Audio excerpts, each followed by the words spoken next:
Hey guys, welcome back to another YouTube video. And since this weekend is the start of the 2026 season of the fastest being on two wheels, we're going to preview the 2026 MotoGP GP season, which of course I said starts this weekend at Buriram in Thailand. Hopefully it is a great season. Hopefully not at the same time be a Marquez domination like it was last year with Mark and Alex being 1-2 in the championship last year. So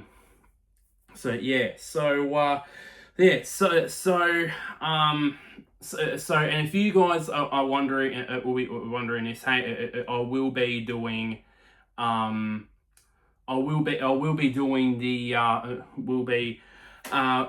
as well, all in one video, the Moto 2 and Moto 3 championships. We'll be doing they're not as in depth as MotoGP depth as them, but as MotoGP, not as in depth as MotoGP, I should say, but at least give a preview to that as that championship there. So I will be doing this based off of reverse manufacturer's championship order. And I will be I will start with Yamaha, which they will debut their V4 powered YZR M1 this season full time, because if you guys have not lived under a rock in MotoGP the last 20 years, since the MotoGP era started back in 2002, Yamaha has had inline four engines, while the other manufacturers have run V4s, which has not been bad. Not been bad until this standardized ECU era started back in 2016. That's when it started to become obvious that the Yamahas, especially in high speed sections, particularly on long straights, are not that quick, to be honest there. And there've been rumbles for years that they would switch from an inline four engine to V4s, but it's never happened until mid last year. It was announced that they would be switching to finally committing to the V4 engine. And there was a bit of mixed talk coming out of Yamaha. Obviously, there was between Fabio Quartararo, their lead rider, Jack Miller, their lead satellite rider with Pramac, and their test rider in Augusto Fernandez. Augusto Fernandez has praised the V4, saying, "Oh, it's a good bike." Miller has been, "Oh, it's good in some areas, and then it's not." But Fabio has just gone straight. It's been brutally honest. Just go, nah, it's not been any better than the inline four, which is, yeah, and obviously. Not much has changed in the rider lineup for Yamaha for 2025 to 2026. Only the one major change, because out goes Miguel Oliveira. He's gone to World Superbikes, and he is replaced with three-time World Superbike champion, top-ranked Razgat Lioglu, who previously won his flashback. Won his first World Superbike championship on a Yamaha, so it's a bit of a welcome back to the manufacturer moment. Now you have to get used to these freaking bikes, and and the talk out of the tests tests at Sepang, and then also at Buriram, and also last week at Buriram, has not been particularly that good. Quartararo's opinion about the V4 has been the same, if not worse.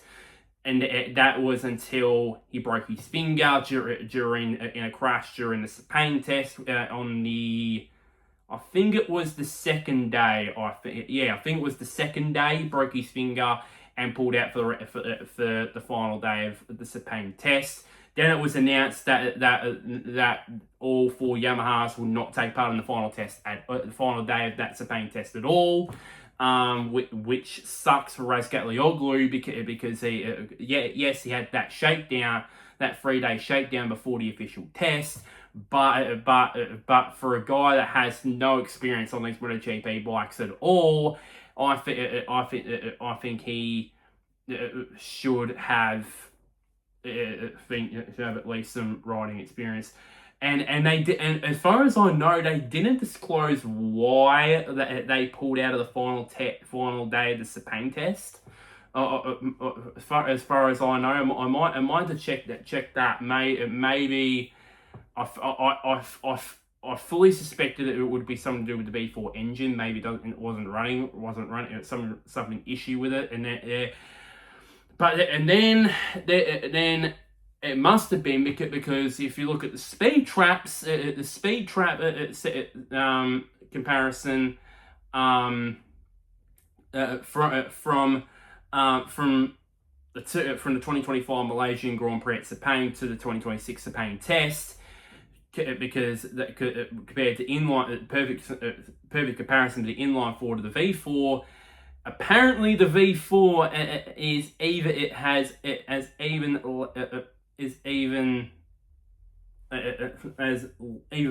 less straight line speed than the inline 4. So, but only by a couple of kilometers an hour, apparently. So, yeah. So there's a reason why Fabio has not exactly been has not been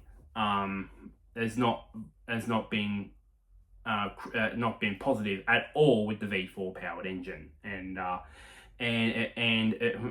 it's crazy considering that all the time with inline 4, Quartararo's complained about the lack of straight line speed. Now that converted to the V4, the V4 clearly hasn't worked, and Quartararo is now complaining about that. So that might be the last straw for him at Yamaha. Definitely is. Definitely there. Other than that, as I said, Jack Miller stays at the Pramac Yamaha team, and Alex Rins stays at Yamaha. In the Yamaha factory team. I'm still convinced that somewhere in Toprak's contract, it's somewhere is a clause that if he gets a certain amount of points, or he gets certain requirements, that he gets bumped up in his second year to the factory team. That is if Fabio does say I'm gone. So I think for me at least,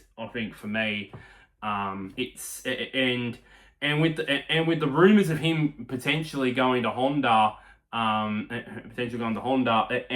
then the rumors are then also rumors about them getting Jorge Martin from the factory Aprilia team. If I was Jorge, I would just go. Why would I go there when I would be at the back of the pack?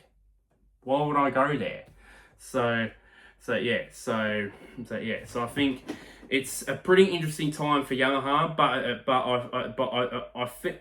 I think for me that the V4 powered engine will come good, especially towards the back half of the season. But I think Yamaha, and especially Fabio, need to accept the fact that there will be teething issues with this V4 powered engine, which Fabio is not keen on doing. on accepting those teething issues, and I don't blame him, considering that he's been voicing this straight line speed issue for years. I think since back in 2022, or even back in 2021 when he won the world championship. So pretty interesting times there at Yamaha. Yamaha there. As I said, that there will be teething problems early with the V4, which there has been from what I heard, but I think it will come good with that, especially next year when we get to the new regulations with the new bikes, with the 850cc bikes for 2027. Moving on, speaking of Honda, we'll talk about them. So just like Yamaha, exactly like Yamaha, they have retained the same core, of course, with the factory team being Luca Marini and Joan Mir, and then keeping and then in the LCR team keeping veteran Johann Zarco. But they have axed after one season Sunkat Chantra, which to be honest, that got to be honest with you, that was it was a signing that was doomed from the start, to be quite honest. And also the Inamatsu sponsorship, that's now gone. That is now gone. And Chantra has been replaced with reigning, defending Moto2 champion of the world, Diogo Moreira. So with Honda Pro sponsorship on it, it's funny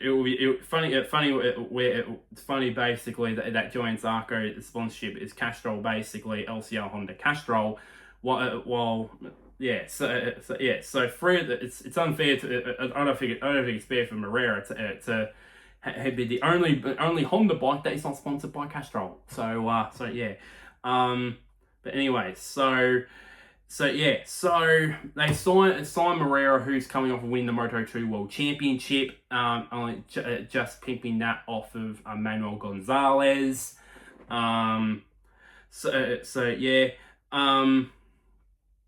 And from all I've heard, he and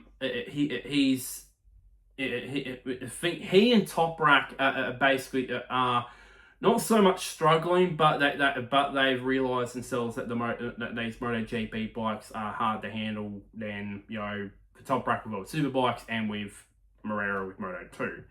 To the point where Toprak said that he was following Jack Miller out of the pits in the recent Buriram test, and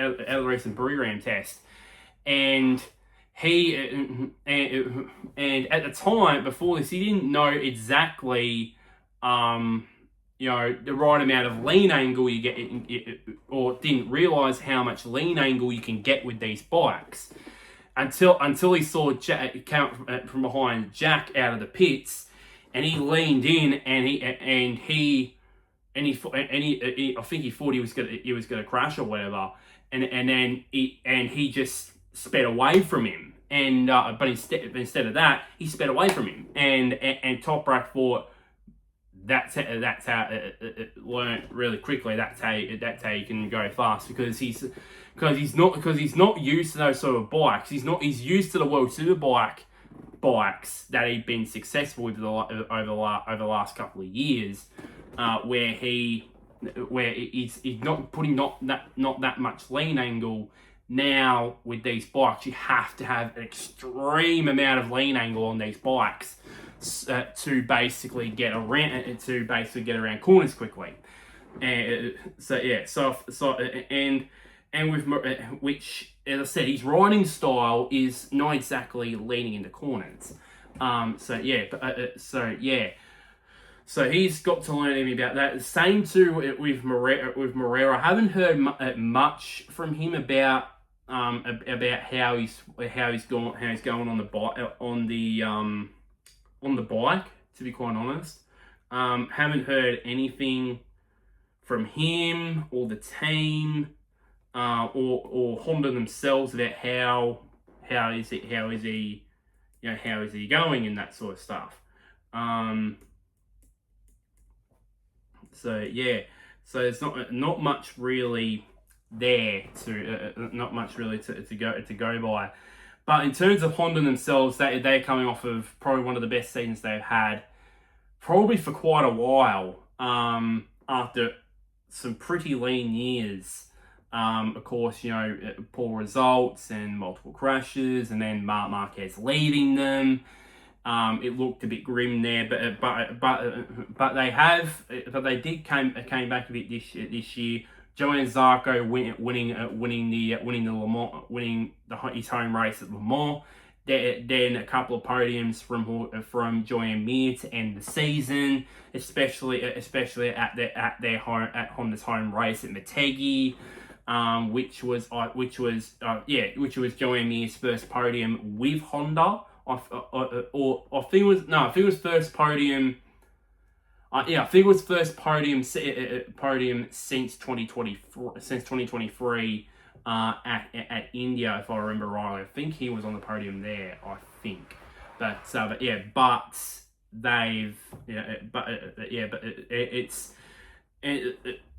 the improvement has been so much that now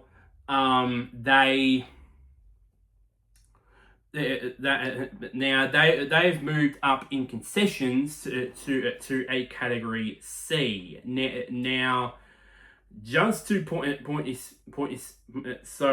just to a quick thing here. So in 2023, they announced that MotoGP announced in 2023 that they would be moving to a concession. So it's sort of a tier sort of thing: A, B, C, and D, and the lowest ranked manufacturers in the championship would be down to class D, and then the highest ranked championship will be in the A tier, which is of course Ducati.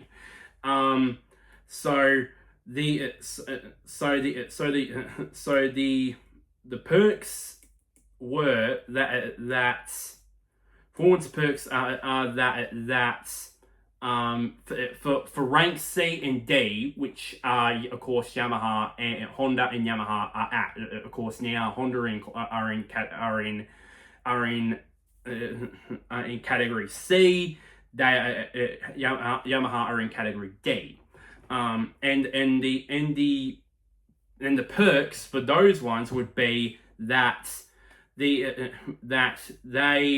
So just reading off of information here, it says here that rank C and D would be permitted to have more days testing with their full-time race riders, as well along with their test riders, and also the ability to test at any track. So. That could be Jerez, it could be at Catalunya, it could be at Valencia, at the middle of buttfuck nowhere. Those sort of things. And a second one is they are in the engine department, so they are allowed C and D are allowed up to 10 engines per rider for the season. Which is a higher allocation for engines, and those engines are allowed to be developed during the season if you're in rank D, which in this case Yamaha are at. If once you go up to rank C, which Honda are right now, then after the first round, that's it. You can't change. You can't change you can't make engine development. Especially now that this is the last year of this current technical rule cycle before the new regs coming in 2027.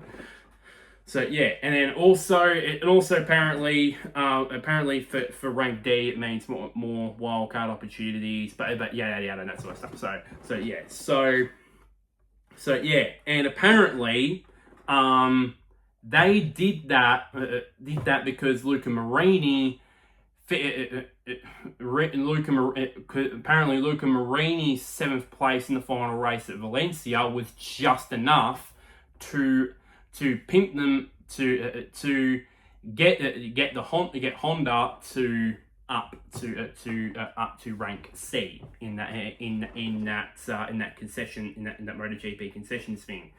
So it said a maximum of 8 engines, which I can't tell whether, I don't know if that's per rider for the season or shared amongst the 4 riders for the season. I don't know. I think it's eight. Yeah, I think it's 8 engines per rider for the season. I think down on 10 if you're in rank D. But yeah, that was very quick. Very confusing explanations into the MotoGP concession system. But yeah, but moving on. And apparently, according to and apparently, that was apparently according to people at Honda, they celebrated this at the factory, that moving up from rank D to C, because it was because instead of them going, oh no, we're moving up to rank C, that means we're gonna have a couple less engines and yada yada yada and less restriction, and we have more restrictions. But no, this is a manufacturer that wants to get back up to the top. They want to fight for championships again. And that's why they have been linked to Fabio Quartararo over the off season for 2027. So yeah.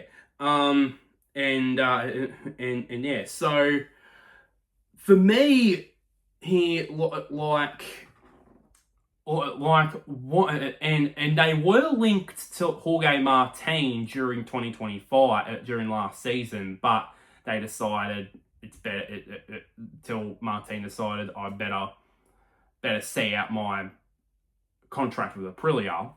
I mean, what's stopping Honda? If Honda thinks that they'll hit the ground running with these new 850cc bikes in 2027, and think they got a package under that could win, that could be on the podium regularly, challenge for podiums regularly, challenge for wins regularly, and also challenge for a world championship. Why can't they go with both Quartararo and Martin at the factory team? Why not? If Honda thinks that they've got a package underneath them to win a world championship, if they're confident about it, if Alberto Puig and his team are confident that they do have the confidence to win the world championship, then why not go for both riders? They're both world class riders. They've proved it in separate years. Quartararo in 21 and Martin in 2024. That if you give them the bike underneath, and that is very very competitive, that is competitive and challenges for wins consistently, then they will deliver that world championship. I think my theory about this is the reason, because I was like surprised when the rumors of Quartararo going to Honda start coming out. I was like, oh, okay. But I was more surprised. I was actually more surprised about the fact that Martin wasn't linked to Honda for 2027. And I thought, hang on, why has their interest died down? Are they focused on Quartararo? I don't know. My theory is that they don't want to do that because of two reasons. Number one is simple, that they would have to pay Marini and Mir out of their contracts. I would have to assume that they would probably have to pay them out, both of them, and that's not going to be cheap, especially Mir when he's a world champion and that sort of stuff, and is a guy that's basically gone, well, because of me, you guys are sort of being relevant again.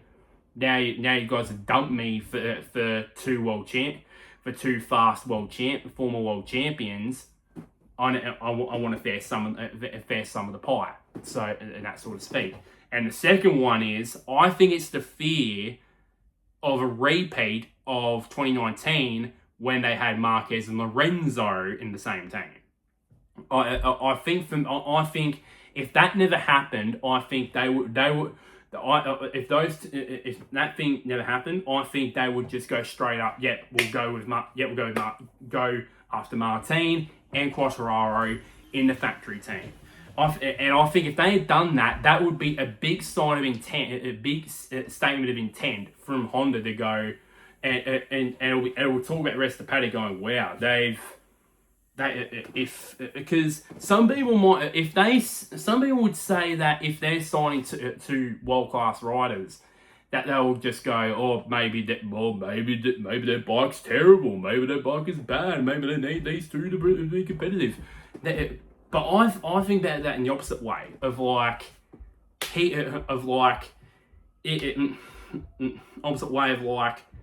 that maybe the bike is competitive and can challenge for wins consistently and can challenge for the world championship alongside the likes of Aprilia and DUCATI. That to prove that, they need to sign two world class riders. And I think, as I said, there's nothing stopping Martin and Quartararo from both going to Honda and being teammates. And I know that means, as I said, that Luca Marini and Joan Mir will need to get paid out of their contracts, and will be a tough process with a lot of money to pay them out with. But in the long run, it means that would mean two world class riders could potentially join them in 2027. So that's what I think. For me personally, I think that is what Honda should go down to be quite honest there. Moving on now to KTM. Of course, they are one of a fair few that have not changed their rider lineups at all in either team. With Maverick Vinales and Enea Bastianini at the KTM Tech 3 team, and Brad Binder and Pedro Acosta with the Red Bull KTM factory team. So the word I've gotten out of them during this, there's been, from what I've heard from their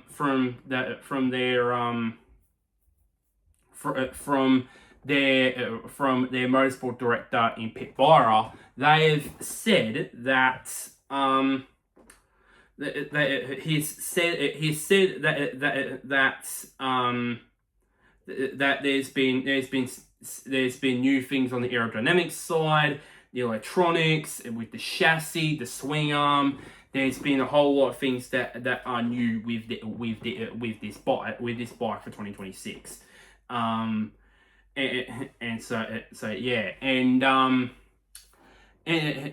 So is that going to be so will that be, how would that play out? Would that mean that, that it's going to be, it's going to be more rideable for the other riders. Could it be enough to have Pedro Acosta finally winning Grand Prix and all that sort of stuff after being close for the last couple of years, in MotoGP. But yeah, so for me, so for me, it's of course, obviously, and from what came out of the tests was that, or especially on the final day of testing at Sepang, apparently from what I've heard, Acosta had trialed all the Ducatis all in longer race runs. But from what I've heard, but what I'm reading here is that apparently from what I've heard, that that the new bike that they've developed for this season is allowed Pedro to ride faster without risking anything on the front tire. So what is that? Or that boil down to? Is that boil down to the aerodynamics? Is that boil down? Is that to do with the electronics or the chassis? I don't know. But anyway, so yeah, and this is what this is what Pit Bora did say about Pedro Acosta. Here, so he said. So Pit Bora said this. He's still young and learning so quickly. So we saw the progression even last year. I'm not saying we are coming out and winning immediately. But I feel we'll pick up where we left off. I feel we can do that more consistently. So Pit Bora clearly has confidence in this. Well, I'm not saying new bike. I'm saying bike with a lot of things that have changed on it. There. So yeah, and then obviously you got of course you still got Brad Binder still there. You got Brad Binder still there. You got Enea Bastianini, who had his moments last year with the KTM, but was mostly inconsistent. Same to Maverick Vinales, but he was getting to grips with the KTM until he injured his shoulder. And he's still recovering from that. So yeah, so there's a lot of talk coming out of KTM in regards to of course Pedro Acosta. Of course, he's also been linked with involved in these early 2027 silly season rumors. Apparently, rumors are that he is going to factory Ducati. That's been the main rumor there. But yeah. So I think for me, I can't wait to see what happens in the first race and see what over the first weekend and see how KTM goes with this.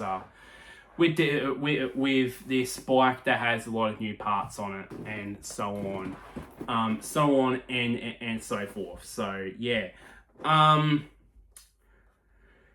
let's take a quick a bit of a detour and discuss the 2026 calendar. So I will go. So obviously the first round, of course this weekend, happening right now at the Chiang International Circuit at Buriram in Thailand for the Thai Grand Prix, and then afterwards they venture over to Brazil for their first MotoGP round there since 2004. Which is going to be held at the Autódromo Internacional Ayrton Senna at Golonia. I think that's how you pronounce it. I think that's how you pronounce it there. And then you got, and then in the third round, and then afterwards they venture off to Circuit the Americas in Austin for the US Grand Prix. Then the final round of the early flyaways at the LaSalle LaSalle International Circuit in Qatar. Then it's the start of the European season. Start of the European part of the season with Jerez at Jerez for the Spanish Grand Prix. Then it's off to Le Mans for the French Grand Prix. Then it's back to Spain. This time at Catalunya for the Catalan Grand Prix at the Circuit de Catalunya in Barcelona. Then the eighth round of the championship is at the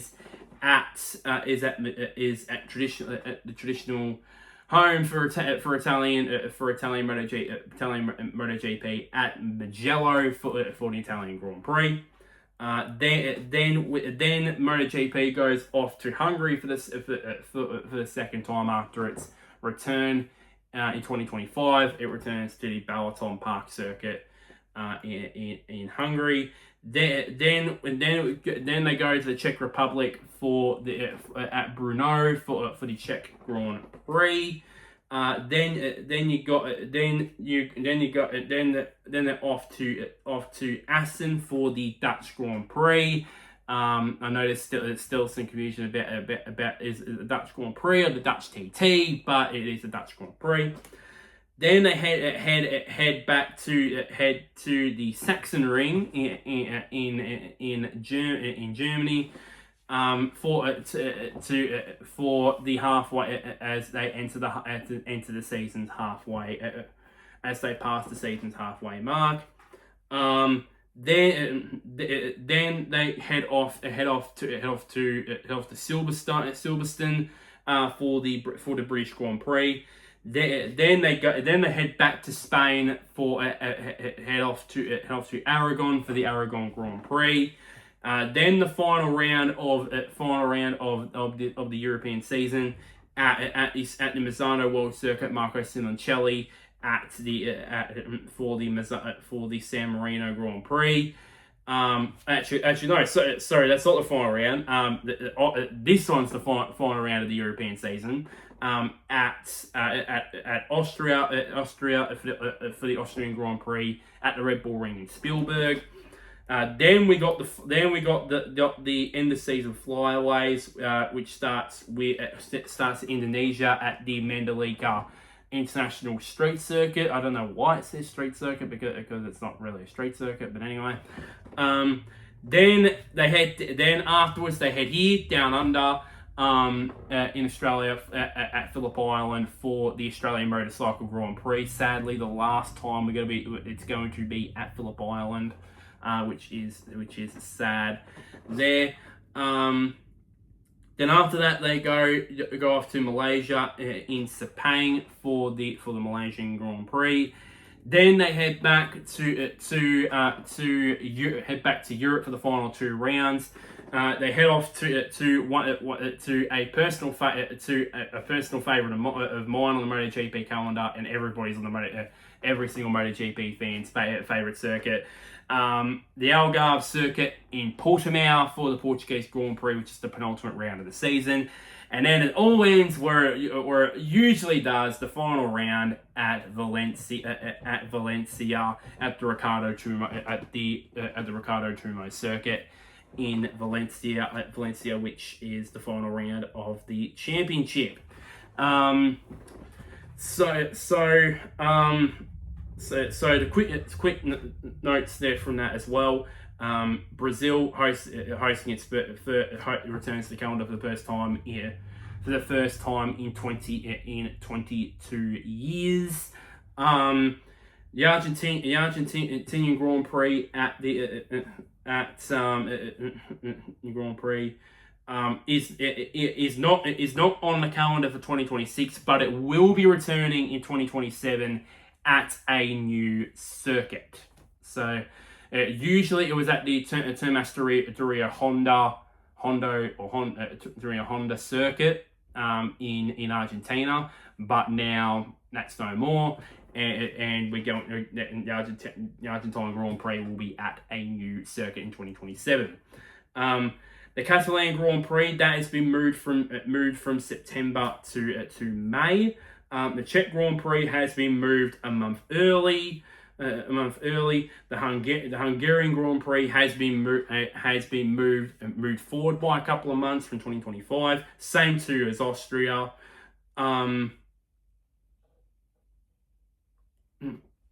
Same too as Austria.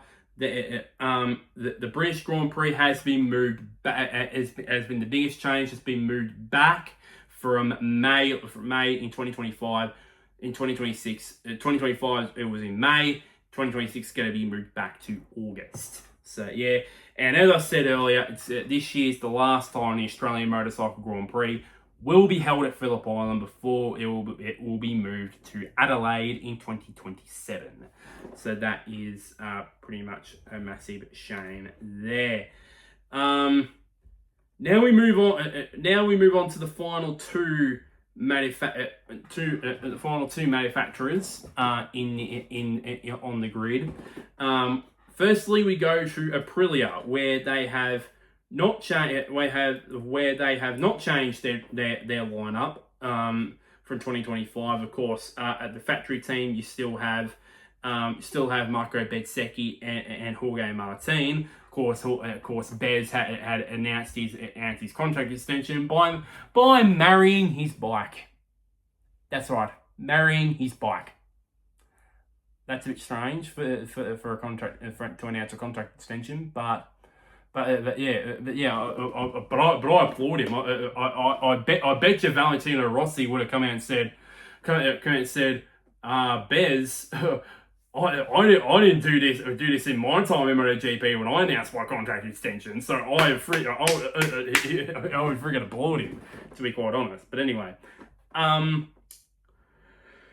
anyway, and then at Trackhouse, of course unchanged lineup there with Raul Fernandez and Ayagura being a part of that team.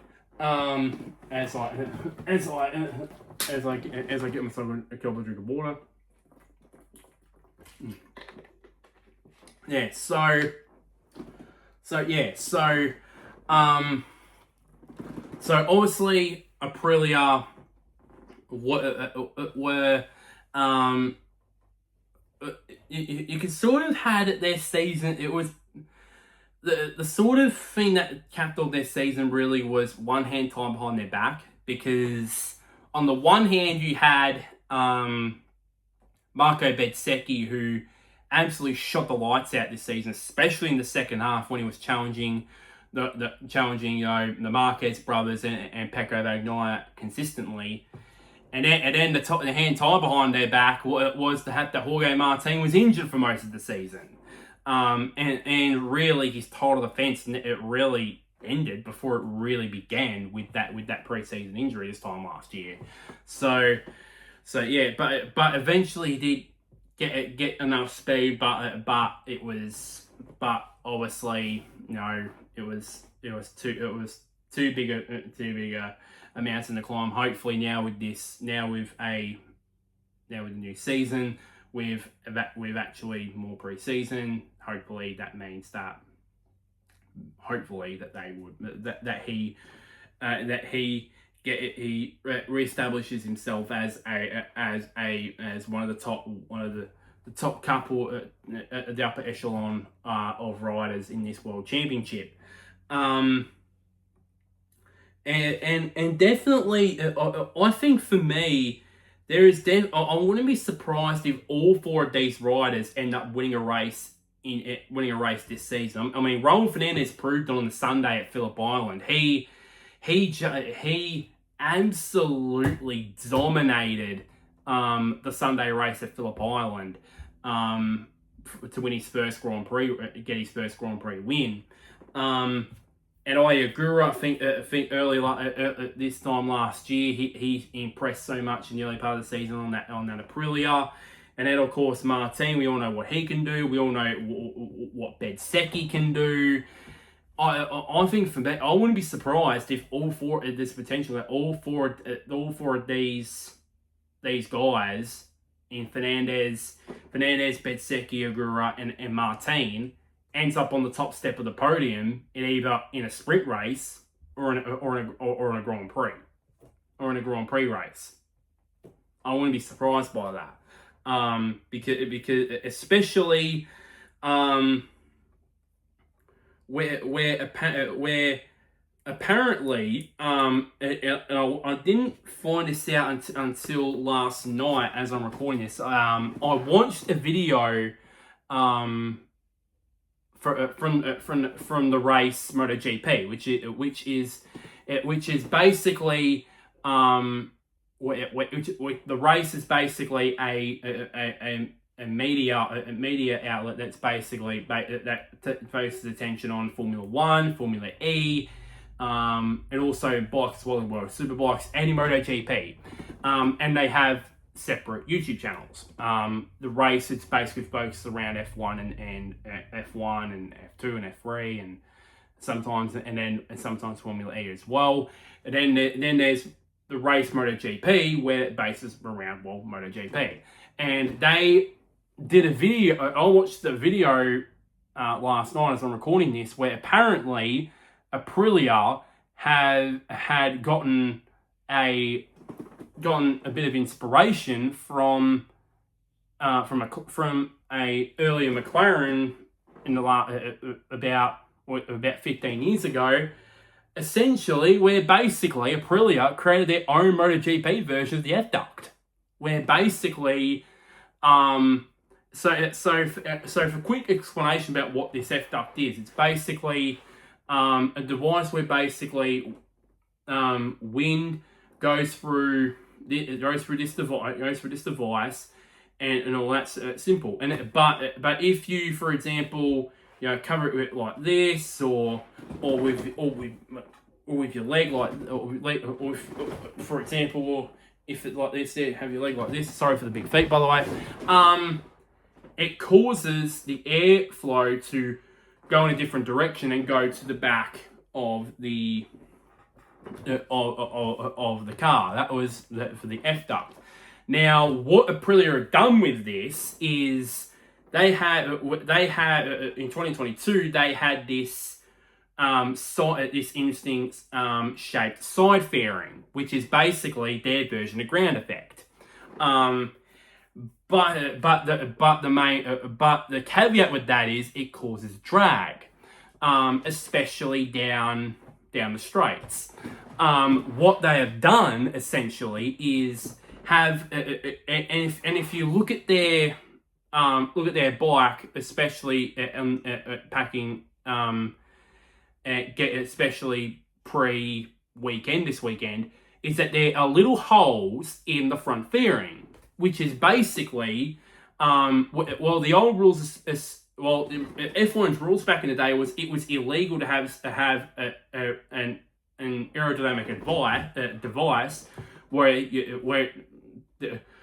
it needs movement from the driver, which back then it was illegal. But in MotoGP, the riders are moving around a fair bit, so this is basically legal. So basically, if I don't know how I'm going to explain this, by the way, I don't know how, but if I don't know how I can explain this, but on the straights.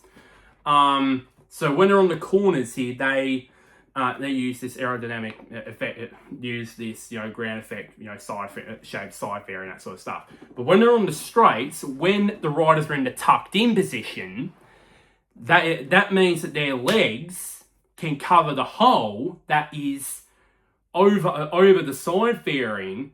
That would allow for less drag. So basically, it would allow that means that basically it could allow them to have more straight line speed, which is proven to speed traps that they've basically pretty much overtaken Ducati in terms of straight line speed because of this. And apparently to make matters even better for them, they did this they did this on the deadline where for aerodynamic deadline for aerodynamic devices and that sort of shit for MotoGP this season. So if any manufacturer, Ducati, KTM, Yamaha, Honda, if they want to copy it, they can't because now they can't do testing on it. So and they only and the rules state for MotoGP, they only allow one aerodynamic change on the fairings. They only allow one change. So they can't basically just go, oh, we can't test this out because what if, for example, they do it wrong and they go, oh well, we get ditch it, but they can't ditch it because that's illegal under the rules. So what has Aprilia done is just genius, complete genius, and it just shows that now for years Ducati have led the way for MotoGP in terms of aerodynamic innovation. I think that's now been shifted. That baton has now been handed over to Aprilia, especially over the last couple of years. Definitely for sure. And for me, could this be an edge where it could mean that they're the best bike on the grid? I don't know, but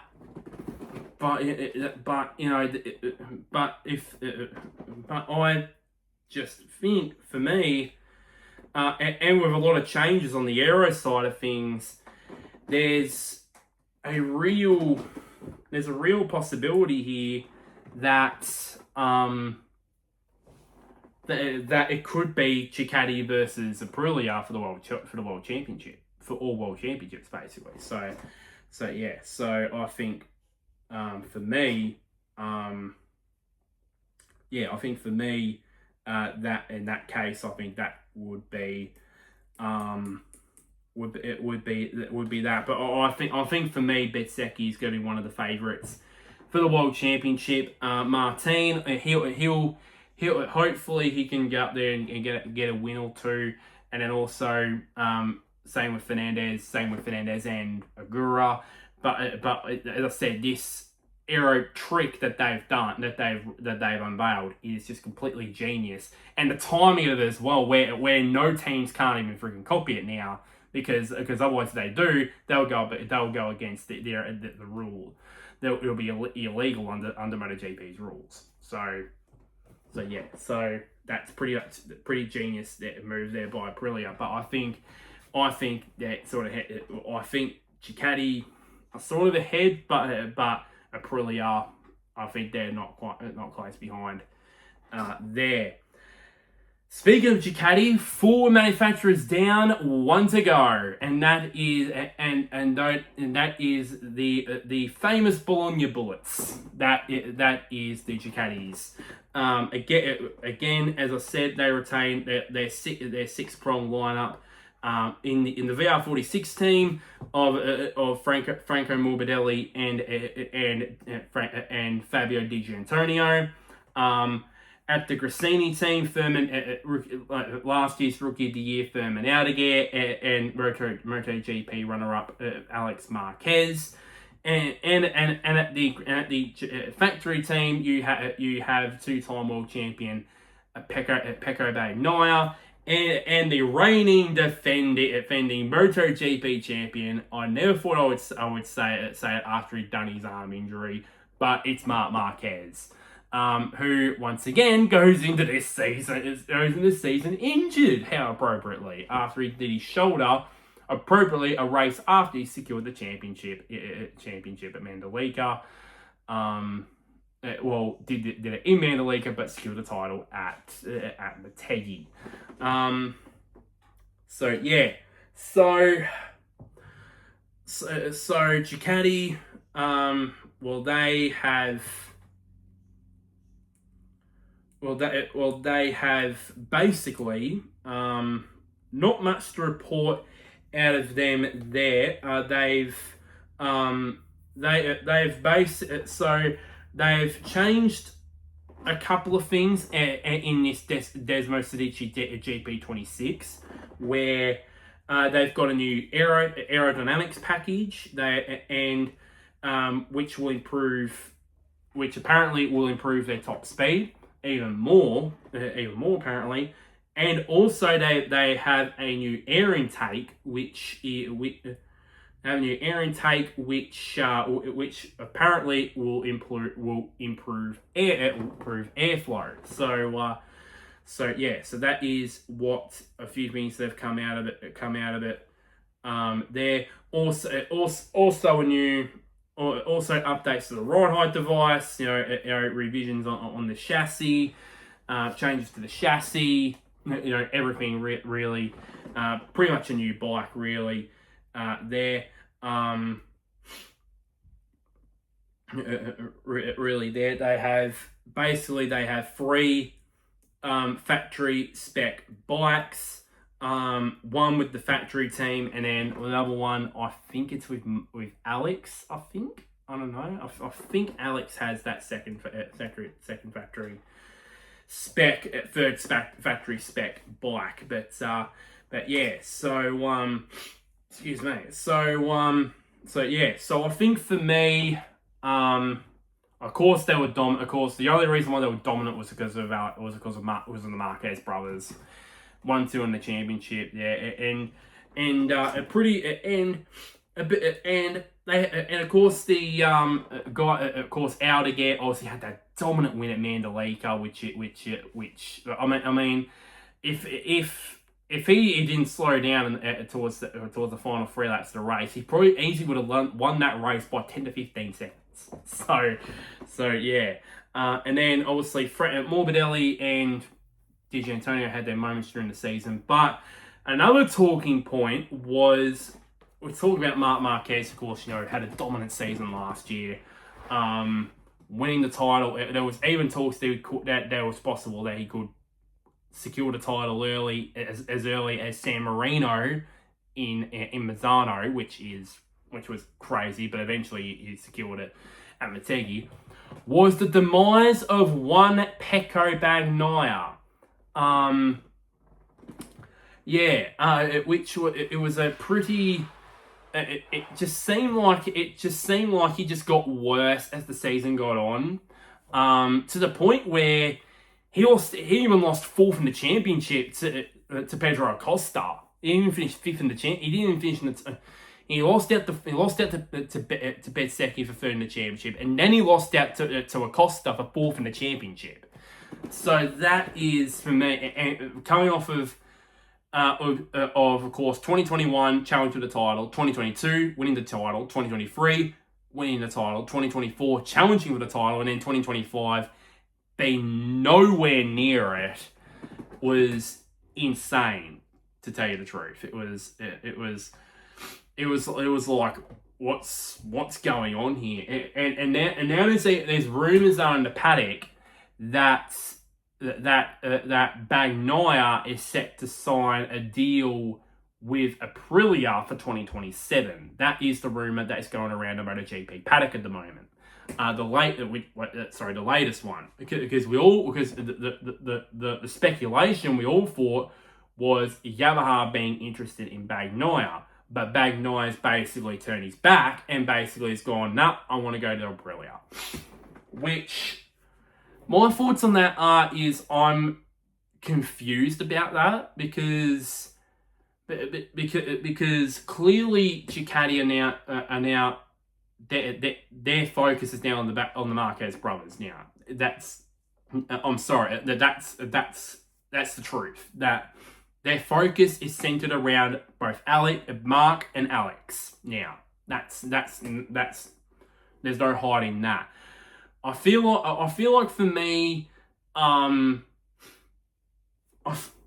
feel like for me with Quartararo going rumors of going to Honda, I thought Bagnaia would go there because I think he would want a bike that would be centered around him, around his riding style and that sort of stuff. And I'm sorry, I don't think he's going to get that at Aprilia. I'm sorry. If he thinks he's going to get that at Aprilia, he will be mistaken because I bet you the executives there at that team, I bet you Massimo Riviola will say to him when the first steps he goes there, he steps in those doors Pecco steps in those doors at Aprilia. He'll be told by Riviola. He'll be told by him and said, we're building a bike around BEZ. Just accept it. And he'll be like, no. The reason why I was brought in was because you would build me a bike around me, and then it'll be and it'll be just be like Martin, where he would just where he would want to leave Aprilia after 1 year because he would not because it's a bad bike, but he would want a bike to be centered around him, and then if that happens, that people will go, why did you sign with Yamaha? Because realistically, if it's true that Quartararo does go to Honda, I had this support for quite a while. If Honda did get Quartararo, if Quartararo did say yes to going to Honda, which means, and if it's true that Toprak does go up from the Pramac team up to the factory team, that would and then if the factory team aren't keen on giving Alex Rins an extension and Miller not go to the factory team, why not they? Yamaha is the best place for Pecco to go and basically build a bike around him. That's as simple as that. But no, so no. I want to stick with the Italian manufacturer, and Aprilia is that. But I'm sorry, he's not going to get that for sure. There, but that's next year. We're talking about this year, and I don't know. I wouldn't be surprised if he gets if Aldeguer. I know Aldeguer. I don't think because I think he. As far as I know, I don't think something to do. I'm trying to read something here. I don't know if Aldeguer is going to be at the early rounds. I'm trying to look somewhere. Excuse me. Trying to look for somewhere. Trying to look for somewhere in there, but I can't find anywhere. So I wouldn't be surprised if Aldeguer at the end of the season becomes the third best rider in the Ducati fold, and that'll be pretty much a big fall from grace for Bagnaia to go from the leader of that one of the leaders in that Ducati fold to now drop down behind the Marquez brothers and Furman Aldeguer, who Aldeguer is in his second season in MotoGP.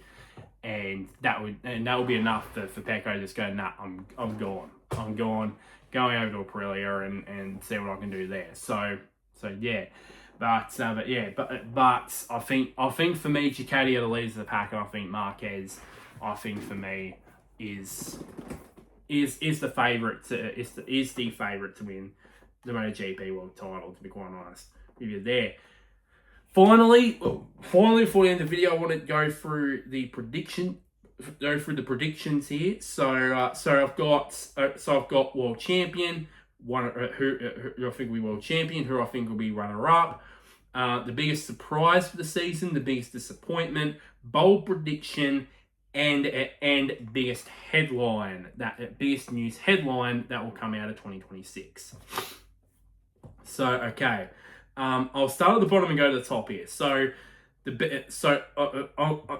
I'm going to lead these two in here. The biggest news headline for 2026, my biggest news headline for 2026, and the bold prediction are basically the same, are sort of the same. So bold prediction first. I think Martin U-turns Yamaha on that deal with Yamaha and signs with Honda.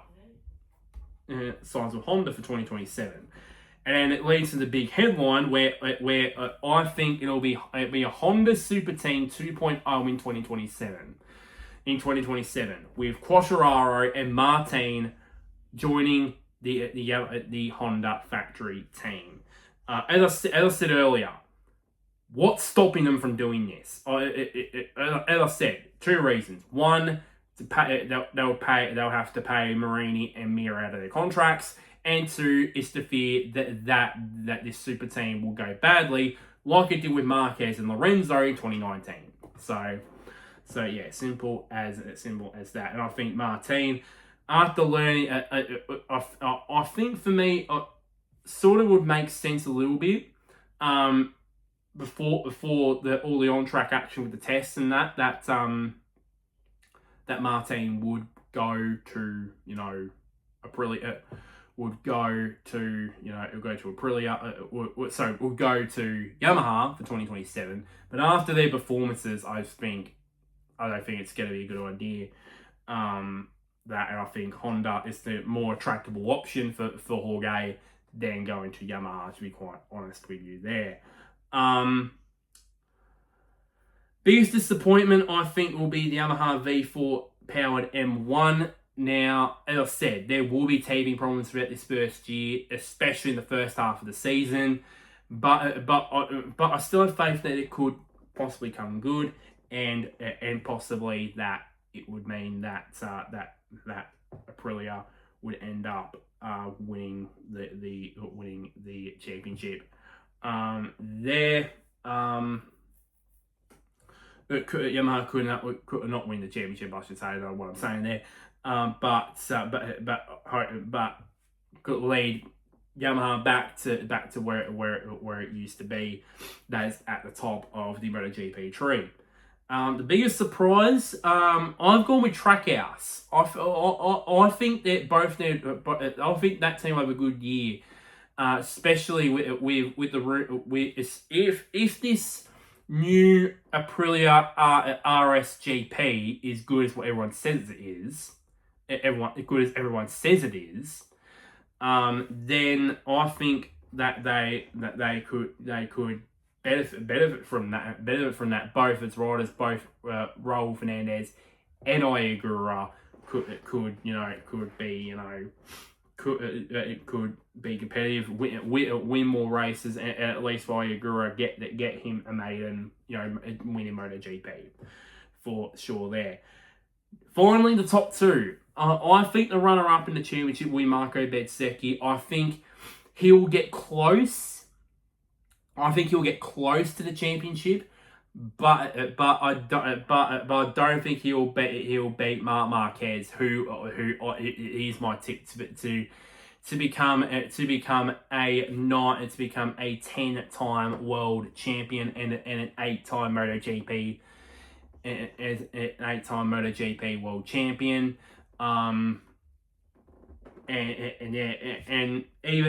Yes, he's coming off with the shoulder injury, but I think that I think once he gets full strength in that shoulder, I think he'll hit the ground running and will definitely will be up the front again and will win races definitely in 2026. So my tip to win the MotoGP World Championship is going to be the one and only Marc Marquez. That's pretty much it for this video. Excuse me as I take one last sip of drink before the video ends.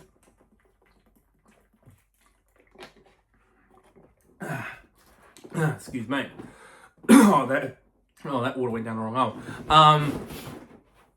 So thank you very much, guys, for watching this video.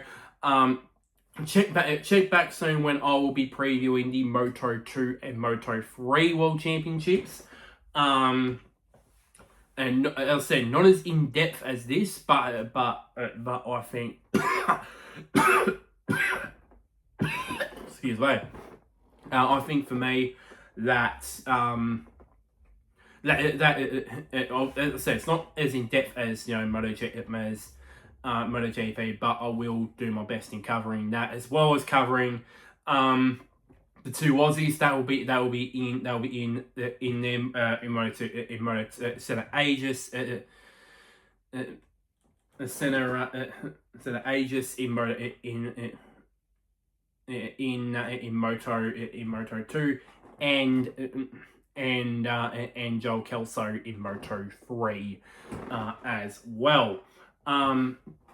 So yeah, cover them as well. So yeah, so like this video,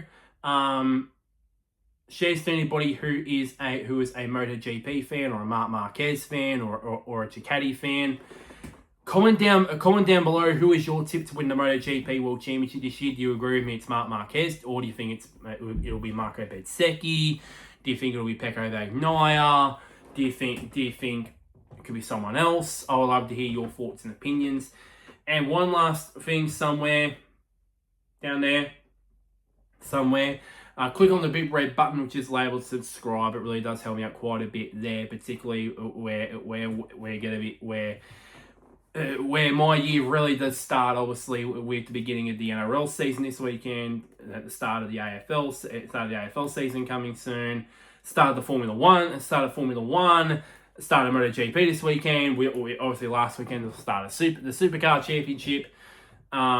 Yeah, so this is where my year's really kicking off, really, to be honest with you there. So yeah, so until next time, guys, I'll see you all later.